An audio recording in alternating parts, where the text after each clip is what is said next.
I will now ask Dr. Charlesworth to present the award for the Janusz Korczak Medal, along with Mr. Jerry Nussbaum, President of the Janusz Korczak Association. And I would also like to add my warm congratulations to Dr. Kim Schonert Reichl on receiving this award.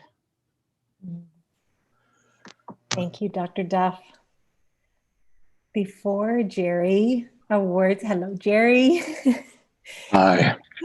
Before Jerry awards the medal, I'd like to take this opportunity to say a few words about this year's medal recipient. Dr. Kimberly Schonert Reichl, as I mentioned earlier, is well known in BC for her tremendous accomplishments and for unfailingly placing children and youth at the center of her practice. As a role model for upcoming practitioners, Dr. Schonert Reichl shines. You'll see in your program that she's an applied developmental psychologist and the Novo Foundation Endowed Chair in Social and Emotional Learning in the Department of Psychology at the University of Illinois at Chicago. From 1991 to 2020, she was professor in the Department of Education and Counseling Psychology and Special Education at UBC. And in July of 2020, she completed a 5-year term as the director of the Human Early Learning Partnership, which is an interdisciplinary research institute focused on child development in the Faculty of Medicine at UBC. Dr. Schonert Reichl is a world-renowned expert in the area of social and emotional learning. Her research focuses on identification of the processes that foster positive human qualities such as empathy, compassion, altruism, and resiliency in children and adolescents. She's currently conducting interdisciplinary research in collaboration with neuroscientists and psychobiologists examining biological processes in relation to children's social and emotional development in school settings. And one of Kim's many accomplishments, her creation of the Middle Years Development Instrument, has had international impact and has highlighted the voices of more than 300,000 children. This incredibly useful tool is a mechanism with which to capture children's voices about their own physical and mental health, their relationships, and their life experiences. It's being used internationally, including in Australia, Peru, the UK, Israel, Croatia, and Germany. She's also been deeply involved with the Ministry of Education and has been consulted as an expert by the ministry many times, particularly in relation to the renewed education curriculum. And as an aside, it just so happens that a new member of our executive leadership team at my office, our executive director of monitoring, Pippa Rowcliffe, worked side by side with Dr. Schonert Reichl for several years. So in addition to being familiar with her work and the tremendous impact she's had in BC and globally, in my office, we have the inside track on how she does it with incredible energy, expertise, and compassion. Similar to my experience, Dr. Schonert Reichl learned about the teachings of Janusz Korczak early on in her career. She was first introduced to his ideas during her 3 years as a clinical child therapist at the Sonia Shankman Orthogenic School at the University of Chicago, and Korczak's ideas about child rights and voice have continued to inspire her.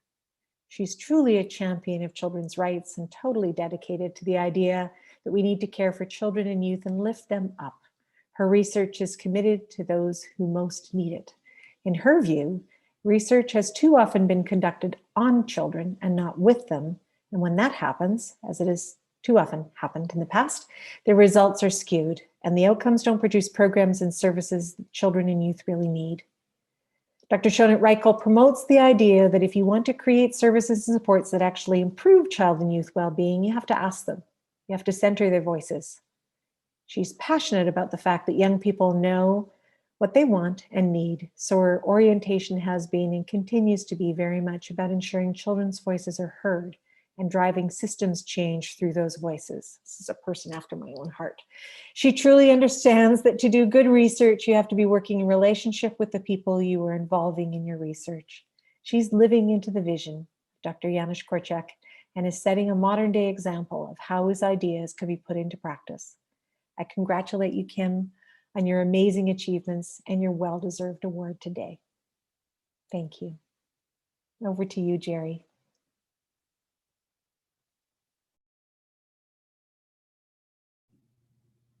You're on mute.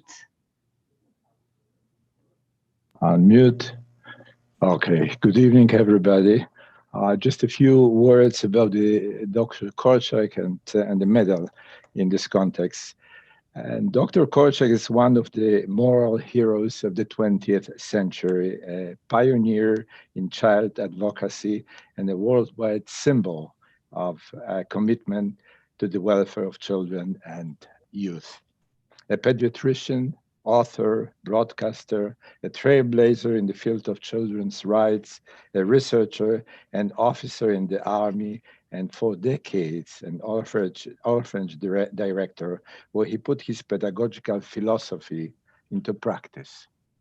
He died as he lived alongside 200 of his children at the hands of the Nazis in Treblinka extermination camp in 1942. Dr. Korczak's legacy is profound and remains influential to this day. He was a pioneering advocate for children's rights, and his writings were integral to the 1989 United Nations Charter for Children's Rights. The treaty is informed and inspired by Dr. Korczak's pedagogical writing, the legacy, which are very relevant to contemporary issues and challenges. The Janusz Korczak Association of Canada strives for dissemination of knowledge about Dr. Korczak's work and ideas in order to better integrate it into contemporary legal, social, and pedagogical theories and practices, and to make it the basis for cooperation among educators, child welfare workers, researchers, physicians, lawyers, children's rights activists, just a whole spectrum of different professions. Dr. Korczak's groundbreaking philosophy of children's rights had at its core the value of democracy and community, both in principle and in practice. Dr. Korczak considered children as partners equal to adults as human beings. He insisted that there are no human rights without children's rights. His ideas on the fundamental importance of children's rights motivated Poland to present to the United Nations the proposal to approve the Convention on the Rights of the Child.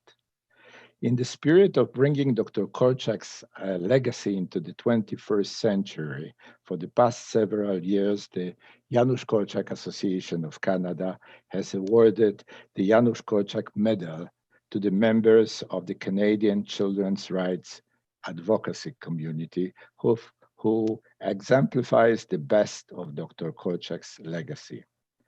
Past recipients include Minister Melanie Mark, Dr. Cindy Blackstock, Dr. Christine Locke, and Mr. Ted Hugh and Mrs. Helen Hugh.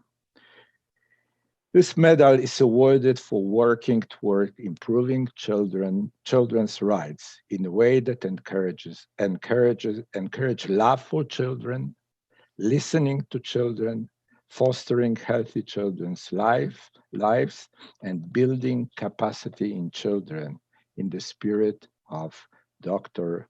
Janusz Korczak. Today is my privilege and my great pleasure to award the 2020 the Janusz Korczak Medal to Dr. Kimberly Schonert Reichl.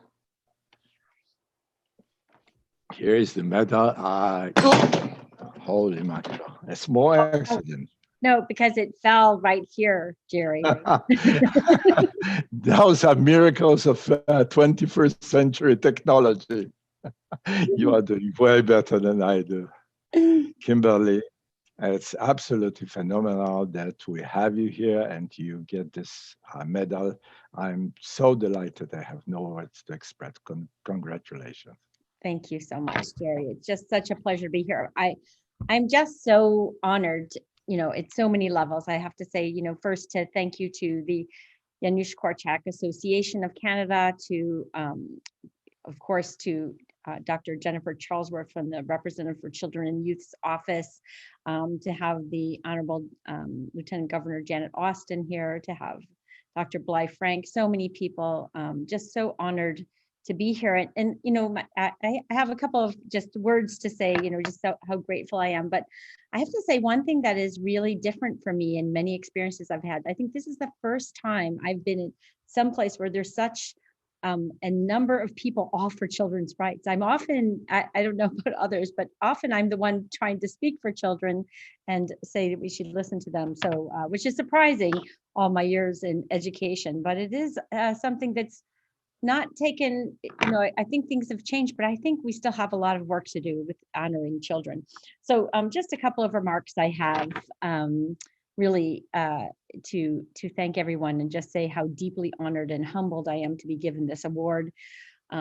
As I said before, my heart is full. I just, Jennifer, your talk, and Lillian, both of you and Jerry, of course, have really touched me in so many ways, and all that you've talked about, Janusz. And I really want to just tell you how much I thought, and it made me think very much of how to reflect on the ways in which my life has been changed, and the gratitude I have that has affected me, you know, early on in my career, learning about Janusz Korczak's work. But I want to start with first, I want to express the gratitude I had early on in my life as a child to be in a presence of adults who actually saw me and listened to me. I remember my high school teacher, Mr. Lewinsky, who asked us to think about what our grades should be for assignments, and Mrs. Hepperly, my 8th grade language arts teacher, who engaged us in activities to go and work out in the community, but really listened to us and influenced us. And so to have that experience so early on just made me feel have the experience of what it's like to have an adult in your life who truly sees you and listens to you and loves you. I also want to say my experience at working at the Sonia Schenkman Orthogenic School early in my 20s as a clinical psychologist and working with children, where Janusz Korczak's work was so integrated into the running of the school that even fact, when I went for my interview there, which was a 3-day interview, and working with the children actually, all the ones who I spent time with, and this was a school for students who were considered hopeless cases, the students had input on whether or not I should be hired. So that was one thing, you know, to have early on that experience of children truly being honored and respected in a way. And I just remember the 2 lessons I learned early on when I began working at that school was to, number 1, find something you like about every child, and 2, lead with compassion. And second, or third, I'm really grateful that I've had research that I can, in the Faculty of Education at UBC for so many years, that really supported the work I did around including children's voices in all of my research, from talking to students about whether or not they wanted to participate in research, helping them learn about their research rights, even kindergartners, talking to them about what it means to say yes or no, and also with the middle years development instrument, and also how important that was to really truly include students as as participants in the research, as collaborators, and them seeing themselves as really contributing to our understanding. And in fact, in one of my latest studies of 6th and 7th grade students, we were doing a study on middle school students, and we asked them how they felt about being involved in research, you know, and they enjoyed, and many of them talked about they liked being a part of research. And one student remarked, yes, because I want to help people understand how kids work. So that idea of really being seen and know they can contribute as well. And I think, you know, just to really end here, again, highlighting the idea of how we can honor children and really listen to them. It reminds me of a gift that Bruno Bettelheim was giving to one of the students who was leaving the orthogenic school. And he gave the student a light meter. And he said, this is a symbol of always remember to measure the light and not just the shadows. And I think that's what I want to really underline here, is that often we look at children and often we look at their problems, or look at the, you know, problems to be solved or to be cured. And in fact, we need to look at their light and what they bring to us. So I want to challenge everyone to think about the children in your life, or the children who somehow you come into contact with, and how you can truly see them and let them be your light to lead us on a very positive path to the future. Thank you. Thank you, Dr. Schonert Reichl, and for your passion for the work you do and the challenge to us.